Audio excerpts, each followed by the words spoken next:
오늘 이 시간 주시는 하나님의 말씀은 사도행전 16장 6절에서 10절까지 말씀입니다. 신약 성경 214면에 나와 있습니다. 이 계시된 하나님의 말씀을 봉독하는 중 주님의 음성을 듣는 복된 시간이 되시길 빕니다.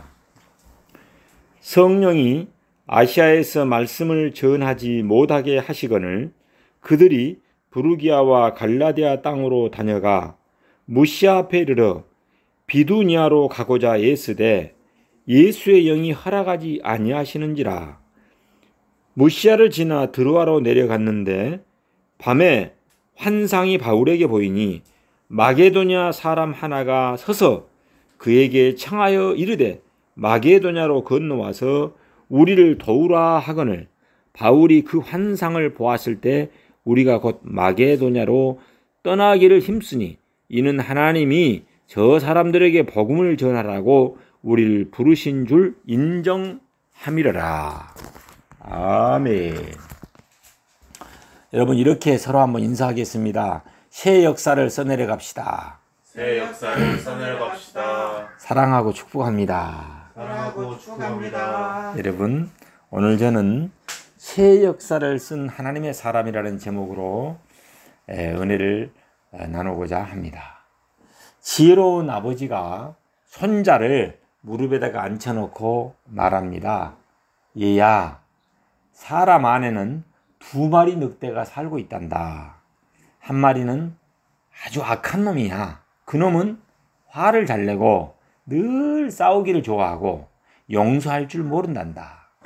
다른 한 마리는 착한 놈이지. 이 착한 늑대는 매우 친절하고 사랑스럽단다. 이 두 마리의 늑대가 너 안에도 있단다. 이렇게 말했더니 깜짝 놀란 손자가 한참을 생각하더니 아버지께 묻습니다. 아버지, 그럼 내 안에 있는 그 늑대 두 마리가 싸우면은 어떤 늑대가 이기죠? 하고 물었습니다.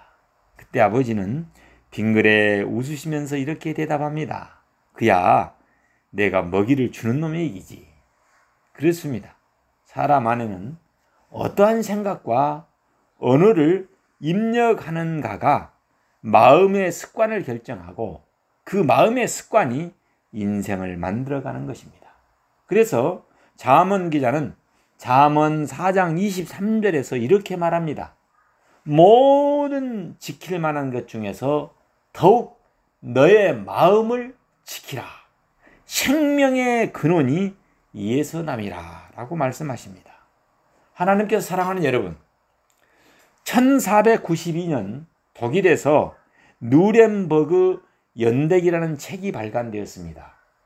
그 책에 보니 지구의 종말이 온다고 해서 사람들이 절망과 공포와 공황 상태에 빠지게 되었습니다. 그런 와중에 스페인의 리스본 항구에서 새로운 세계를 꿈꾸며 스페인 여왕 이사벨의 지원을 받고 출항했던 한 사나이가 있었습니다. 그가 바로 콜럼버스였습니다. 그는 출항한 지 69일 만에 1492년 10월 12일 새로운 땅을 발견하게 됩니다. 그가 처음 본 새 땅은 쿠바의 동북부에 있는 바하마 열도였습니다.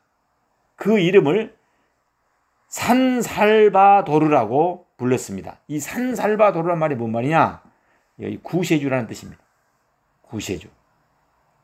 그러니까 자기가 구세주로 믿고 있는 예수님께서 자기에게 소망을 주시고 비전을 주시고 용기를 주셨기 때문에 이 바하마 열도를 산살바도르 구세주라고 이렇게 명칭을 붙이면서 그곳에 도달할 수 있었다는 그런 고백입니다.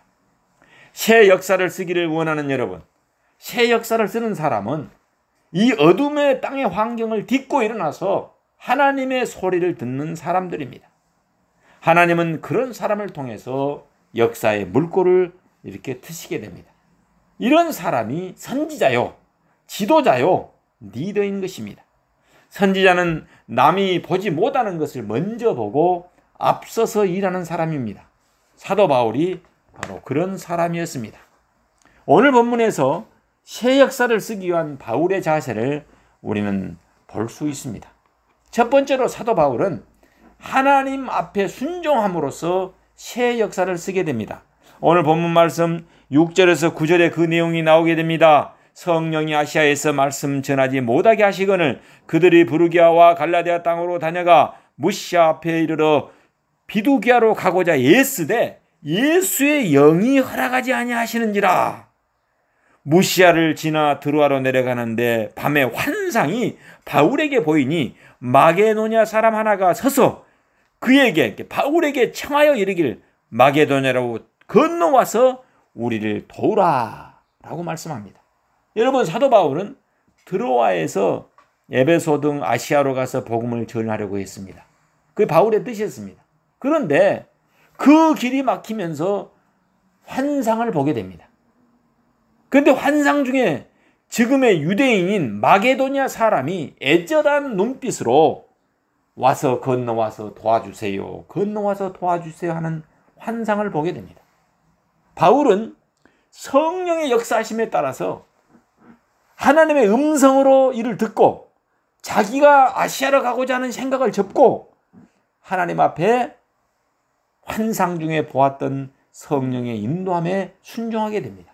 이로 인해서 유럽 기독교 역사의 새로운 장이 활짝 열리게 되었습니다. 만약 그때 바울이 성령 인도로 아시아로 왔더라면 우리 아시아가 먼저 복음화됐을 것입니다. 그런데 하나님께서는 유럽을 먼저 복음화시키고 그 다음에 아시아로 복음이 들어오게 되는 것을 볼 수 있습니다. 우리나라 첫 번째 선교사인 언더워드 선교사도 마찬가지입니다. 처음에 그는 인도로 가서 복음을 전하려고 했다고 합니다. 그러나 하나님께서 한국으로 인도하셨고 순종함으로 대한민국 복음화의 새 역사의 지평을 열게 되었습니다. 우리도 기도함으로 우리의 뜻을, 나의 뜻을 내려놓고 성령의 인도하심 따라서 새 역사의 지평을 써내려가는 저와 여러분이 되시기를 예수 이름으로 축원합니다. 두 번째로 사도 바울처럼 도움의 사람이 되었을 때 새 역사를 쓰게 됩니다. 환상에서 본 마게도냐 사람들은 마게도냐로 와서 건너와서 우리를 도와주세요. 우리를 도와달라고 하고 예언했습니다.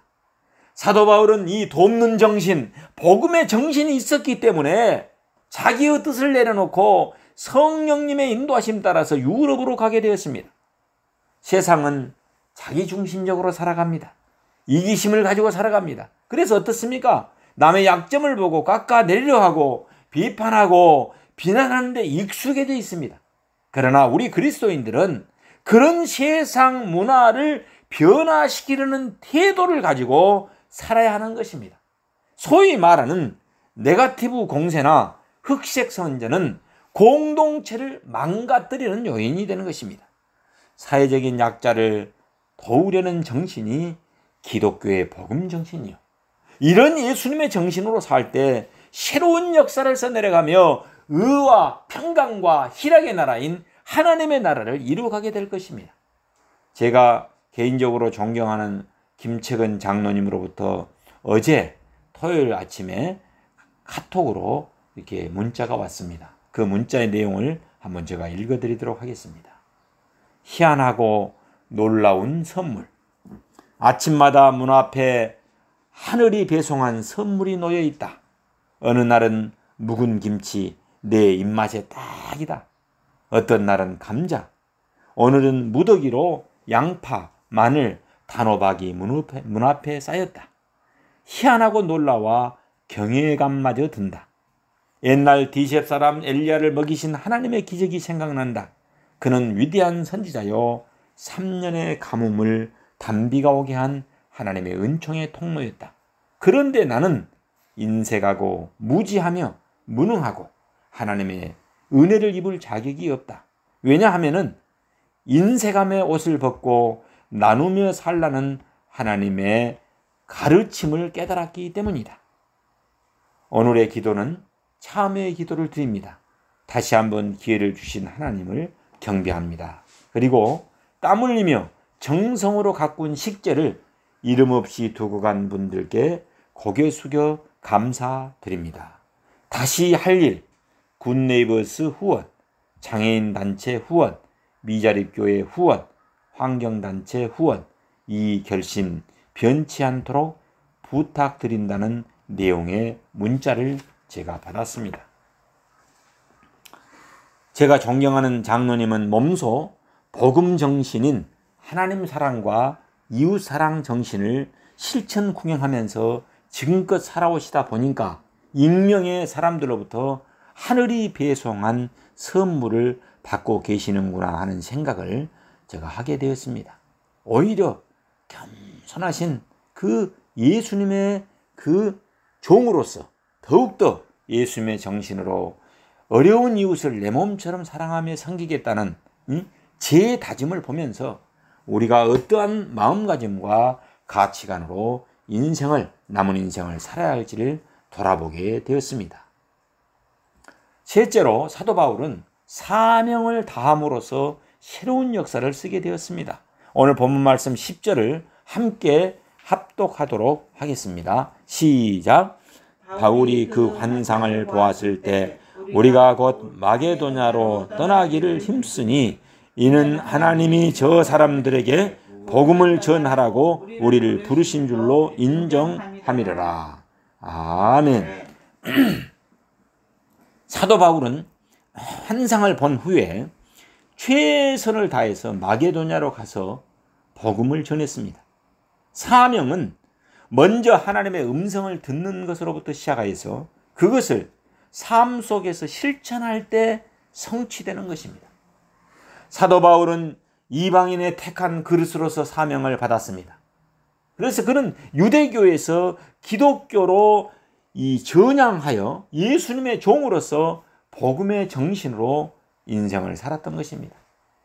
그래서 사도 바울은 로마서, 고린도전서, 고린도후서, 옥중서신인 에베소서, 빌립보서, 골로새서, 빌레몬서, 데살로니가 전서, 데살로니가 후서, 디모데전서, 디모데후서, 디도서, 히브리서 이 서신서 13권을 써서 사명을 다함으로써 새로운 역사를 써서 오고가는 후대인들에게 큰 교훈과 감동을 주고 있습니다. 어떻게 인생을 살아야 할 것인지를 우리를 돌아보게 만드는 하나님의 종입니다. 의인 노아는 방주를 만들어라는 하나님의 음성을 듣고 즉각적으로 120년 동안 온갖 비난을 감수하면서 방주를 지음으로 사명을 다하심으로써 새로운 역사를 써내려갔습니다. 사명은 사람을 움직이는 원동력이 됩니다. 사람을 움직이는 활력입니다. 사명을 받아서 살 때 참된 인생의 결실을 얻게 되는 것입니다. 여러분의 사명은 무엇입니까? 교회의 사명은 무엇입니까? 여러분, 전도하여 낳고 양육하는 것이 사명입니다. 그래서 전도와 양육이라고 말할 수 있습니다. 우리 가정은 어떻습니까? 자녀들 6명을 낳아서 양육하는 것, 이것이 우리 가정의 사명입니다. 우리 교회의 사명은 무엇입니까? 낳고 기르는 것입니다. 낳는다는 것이 뭐예요? 직접 생산하는 거, 출생시키는 것도 있지만은 전도하는 것도 낳는 것으로 이렇게 표현할 수 있습니다. 그래서 우리는 영혼을 구원하여서 예수님의 제자 잡는 사역이 사명이 되시기를 예수님 이름으로 기원합니다. 아멘. 여러분, 교회 성장학 교수인 존 셰들은 이런 말을 했습니다. 항구에 있는 배는 안전하다. 그러나 그것이 배가 존재하는 이유는 아니다라고 분명히 말했습니다. 열려진 바다를 향해서 배가 항해를 해 나갈 때 사명이 시작되는 것입니다. 아멘. 우리는 하나님의 말씀을 받고 세상 속으로 들어가서 펼치려는 사명으로 새로운 역사를 쓰는 것입니다. 아멘. 검은 대륙 아프리카의 성자 슈바이처는 말씀을 받고서 선교사로 나가기 위해서 철학을 공부하고 음악을 공부하고 가르치는 교수를 이렇게 교수직으로서 이렇게 훈련을 받았습니다. 그리고 의사로서 잘 준비했습니다. 그 후 검은 대륙 아프리카에 가서 52년 동안 복음 정신으로 사명을 다함으로써 의사로서 선교 사역을 잘 감당할 수 있었습니다. 저는 지난 5월 초에 순천 수전교회 송재선 목사님이 주관하셔서 순천 남로에 소속된 목사님들과 필리핀 선교지를 은혜 중에 탐방하고 돌아왔습니다. 성령 충만하고 은혜 충만하고 말씀 충만하고 교제 충만하는 그런 시간이었습니다. 그래서 잊을 수가 없습니다. 수정교회 또 성도님들과 당회와 수정교회 목사님들께 다시 한번 감사를 드립니다. 사도 바울의 선교지인 터키와 그리스, 그리고 마지막 선교지인 또 로마 성지를 또 저는 돌아볼 수 있었습니다. 새 역사를 써서 우리들에게 큰 감동을 주신 하나님의 종 사도 바울의 생애를 돌아보면서 우리 광양 시찰이 또 중심이 되어서 성지순례를 다녀올 수 있으면서 제가 남은 삶은 예수님의 복음 정신으로 살아야겠다는 그런 다짐을 하게 되었습니다. 이왕에 예수님을 믿을 바에야 사도 바울처럼 확실히 믿고 순종하며 마음과 뜻과 정성을 다해서 사명감으로 살아야겠다는 생각을 하게 됩니다. 하나님께서 사랑하는 여러분, 우리 모두 하나님의 말씀에 순종함으로 새 역사를 써내려 갑시다. 아멘. 사명을 다함으로 새 역사를 써내려 갑시다. 아멘. 그래서 사도행전 29장을 써내려가는 저와 여러분이 되시길 예수 이름으로 축원합니다. 아멘. 기도하겠습니다. 사랑의 하나님 아버지, 이기적인 내 삶에 안주하지 않게 하시고 복음의 정신인 이타 정신으로 새로운 역사를 써내려가는 하나님의 사람이 되게 하여 주옵소서. 아멘. 그래서 예수님께서 원하시는 사역을 잘 감당함으로써 하나님께 영광을 돌리는 삶이 되게 하여 주옵소서. 아멘. 구원주 되시는 예수 그리스도 이름 받들어 기도 올려옵나이다. 아멘.